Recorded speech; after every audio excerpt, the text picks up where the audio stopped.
नुकतेच महाराष्ट्र राज्याचे हिवाळी अधिवेशन नागपूर इथं संपन्न झालं। या अधिवेशन संपल्यानंतर कराड दक्षिण विधानसभा मतदारसंघाचे आमदार डॉक्टर अतुलबाबा भोसले यांनी पत्रकारांशी संवाद साधला। काय म्हणाले डॉक्टर अतुल भोसले पाहूया। आज या मतदारसंघाचा लोकप्रतिनिधी म्हणून एक वेगळा मान मला निश्चित स्वरूपी महाराष्ट्रामध्ये आहे। कराड दक्षिणचे आमदार म्हणून एक वेगळा मान महाराष्ट्रामध्ये किंवा इतर कुठल्या परिसरामध्ये गेल्यानंतर मला लक्षात येतो की कराडच्या भूमीची पुण्याई इतकी आहे। चव्हाण साहेबांच्या मतदारसंघामधून निवडून आलेला लोकप्रतिनिधी म्हणून एक बघण्याचा दृष्टिकोन देखील वेगळा आहे असं मला निश्चित स्वरूपी लक्षात आलं। आणि त्यामुळे राज्यपालांच्या अभिभाषणाच्या निमित्तानं प्रामुख्यानं जो निवडणुकीमध्ये आपण मुद्दा घेतला होता तोच कराडच्या MIDCचा मुद्दा मी तिथं अभिभाषणाच्या दरम्यान घेतला। त्याचबरोबर कराडच्या झोपडपट्टीचा प्रश्न देखील मी त्या अभिभाषणाच्या दरम्यान घेतला।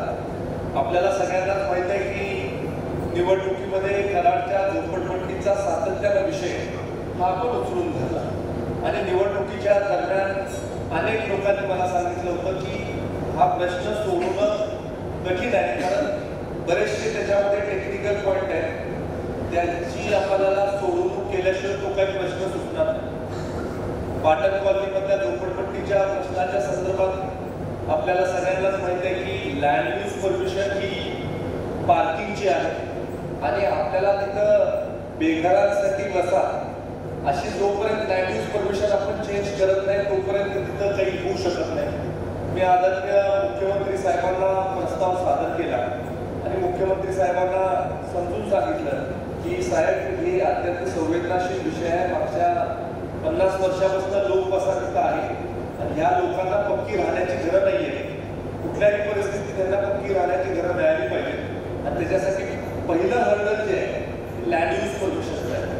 त्यामुळे मुख्यमंत्री महोदयांनी त्वरित त्याच्यावर शेरा दिला की लँड यूज परमिशनच्या बाबतीमध्ये त्वरित प्रस्ताव हा खात्याने सादर करावा आणि त्यामुळं पार्किंगची लँड यूज परमिशन ही बेघरांच्या साठीची बसा अशी लँड यूज परमिशन चेंज करण्यासाठीचं काम हे सुरू झालेलं आहे आणि निश्चित येणाऱ्या काळामध्ये फास्ट ट्रॅकवर आपण ते काम घेतलेलं आहे। त्यामुळं लवकरात लवकर लँड यूज परमिशन आपली चेंज होईल आणि लँड यूज परमिशन चेंज झाली की माझा प्रयत्न राहणार आहे की माडाला तो प्लॉट आपल्याला सरेंडर करून माडाच्या माध्यमातून त्या प्लॉटचं रिडेव्हलपमेंट करायचं।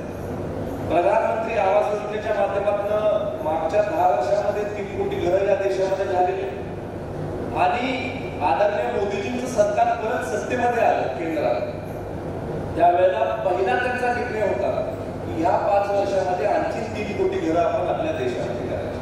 म्हणजे मागच्या 10 वर्षातली 3 कोटी आणि ह्या 5 वर्षामध्ये आणखी 3 कोटी असे 6 कोटी घरं या 2029 पर्यंत आपण पूर्ण करायचं। आणि त्यामुळं माडाला जर का आपण तिथं घरं करायची परवानगी देऊ शकलो तर आपल्याला चांगली घरं ही तिथं बेघरांसाठी करून मिळतील आणि त्यामुळे कराड दक्षिण विधानसभा मतदारसंघामधल्या 100% झोपडपट्ट्यांचं निर्मूलन करायचा माझा प्रयत्न हा भविष्य काळामध्ये आहे। त्याच्यामध्ये उद्योग मंत्री उदय सामंत साहेबांबरोबर माझा विमान प्रवास झाला आणि जवळजवळ 50 मिनिटं आम्ही त्यांच्याबरोबर चर्चा केली की आपल्याला कराडला नवीन मिनी MIDC आणायचे। त्यांनी शब्द मला दिला की निश्चित आपण उद्योग आयडेंटिफाय करा आणि जागा आयडेंटिफाय करा, आपण मिनी MIDC द्यायच्याबद्दलचं सगळं शासनाच्या वतीनं कामकाज करू किंवा शासन त्याला पूर्णपणे ताकद देईल ते पूर्ण करेल काम तुमचं। मिनी MIDC तुम्हाला आम्ही करून देऊ, फक्त कुठला प्रोजेक्ट तुम्ही आणला आणि जागा कुठे तुम्हाला मिळणार ह्याचा तुम्ही अभ्यास करा असं त्यांनी उद्योग मंत्र्यांनी सांगितलेलं आहे। त्याचबरोबर काही IT चे प्रकल्प आहेत त्यांना देखील आम्ही आता निमंत्रण देतो, तुम्ही या आमच्या कराडला बघा। आम्ही पुण्यापासून बँगलोरला जाणाऱ्या महामार्गावर आमचं कराड आहे, आता 6 लेनिंग रस्ता आहे कराडमधून, आता 14 लेनिंगचा रस्ता नव्यानं जाणार आहे। ट्रॅफिक कंजेशन कराडमध्ये होणार नाही, कराड शहराच्या ट्रॅफिकचं कंजेशन झालं नाही पाहिजे याच्यासाठी आता आपल्याला आणखी नवीन प्रस्ताव काही सरकारकडे सादर करायचे। मला असं वाटतं की आपल्या गावाचा आपण नवीन नवीन लोकांना इथं बोलवलं पाहिजे. 10 लोक येतील त्यावेळेला त्याच्यापैकी काही एखाद दुसरा माणूस इथं गुंतवणूक करण्यासाठी तयार होणार आहे. कारण इतर सुद्धा त्यांना ऑप्शन असतात, इतर राज्यातले सुद्धा ऑप्शन असतात आणि हा प्रयत्न आपल्याला भविष्य काळामध्ये करायचा आहे. कराडच्या ट्रॅफिक कंजेशनच्या बाबतीमध्ये औचित्याचा मुद्दा म्हणून मी तो विधानसभेमध्ये मांडला आणि मी अध्यक्ष महोदयांना विनंती केली, सरकारला देखील विनंती केली की कराडच्या बाहेरून आपण नदीच्या लगत नेकलेस रोड हा विटा रस्त्यापर्यंत नेऊया आणि त्याच्यामध्ये विट्याला जाणारी वाहतूक ही शहराच्या बाहेरून जाईल आणि सांगली जिल्ह्याकडे जाणारी वाहतूक ही शहराच्या आत येण्याची आवश्यकता नाही अशी आपण तिथं मागणी केलेली आहे आणि आपण त्याचा आता एक प्लॅन तयार करायला येणाऱ्या काळामध्ये घेणार आहोत, ज्याच्यामध्ये आपल्या पंकज हॉटेल पासून नदी लगत म्हणजे आपली जी गॅबियन वॉल आत्ताची आहे त्या गॅबियन वॉल लगत रस्ता हा गावाच्या बाहेरून काढण्यासाठीचा आपण आता प्लॅन करायला घ्यायचा आहे.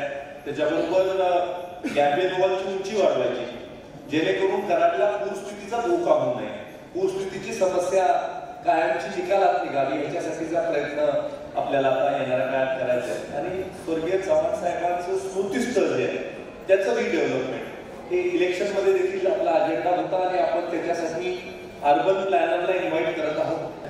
आणि त्यामुळं परदेशामध्ये जसं होतं मोठे मोठे देश प्रगती करणारे जे आहेत किंवा जे प्रगत देश आहेत ते जसं प्लॅनिंग करतात तसं आपल्या शहराचं प्लॅनिंग आपण करायचं. त्यामुळं येणाऱ्या काळामध्ये फास्ट ट्रॅक मोडवर कराडची डेव्हलपमेंट करण्यासाठीचा प्रयत्न हा आपला असणार आहे.